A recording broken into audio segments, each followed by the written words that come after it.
My name is Derek Joyner. I'm a retired dental surgeon. I practiced in London for 40 years, and when I retired, we decided to go and live somewhere with a warmer climate. And after looking around many places, my wife and I eventually decided that Andorra was going to be the place for us. I went in to have my regular flu injection, which I'd had every year for the last 40 years with no problem. But for some reason, this time, my body reacted badly to it. I was coughing, I couldn't swallow, my speech was impaired, I couldn't really communicate, I couldn't speak on the phone.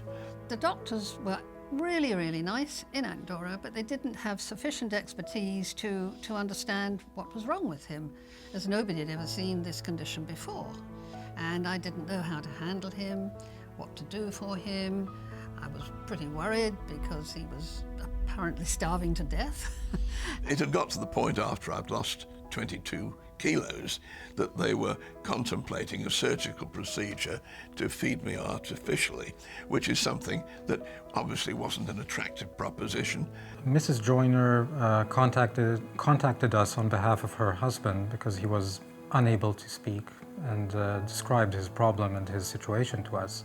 The image that was conveyed was of someone who is now in great distress, and our suspicion was that Mr. Joyner had developed a rare neurological complication which may be associated with the recent immunization. In order to establish this diagnosis, further testing was needed, but that wasn't really readily available in Andorra. We referred Mr. Joyner to the London clinic, where he was seen by a consultant neurologist and an ENT specialist. They took over the whole administration and management of my condition, and a few days later I was in the London clinic. The operation was performed on his vocal cord and things improved enormously and he was able to speak again. He said, "I think I feel better."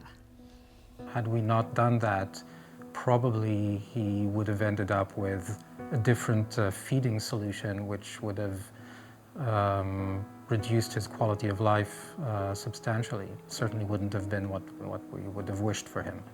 When the situation arises, you know, you're very glad to have somebody there that's 100% behind you. I was very lucky that I had a wife that was caring for me and looking after me, and she was doing the speaking for me.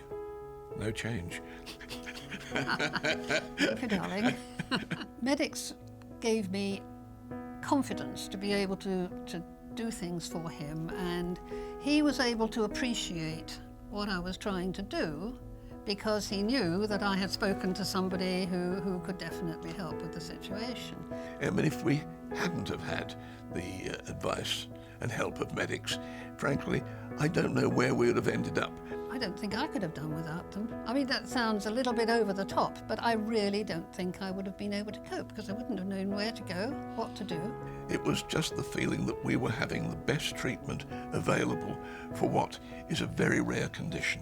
This complication is extremely uncommon, and actually these kinds of neurological complications can happen after having the flu. So our recommendation is always have the flu vaccine. You're much more likely to get complications from influenza itself than from the immunization. How do I feel today? I feel very well, thank you. Very well indeed. You've even got a sexier voice now than you had before. Well, I don't know about that.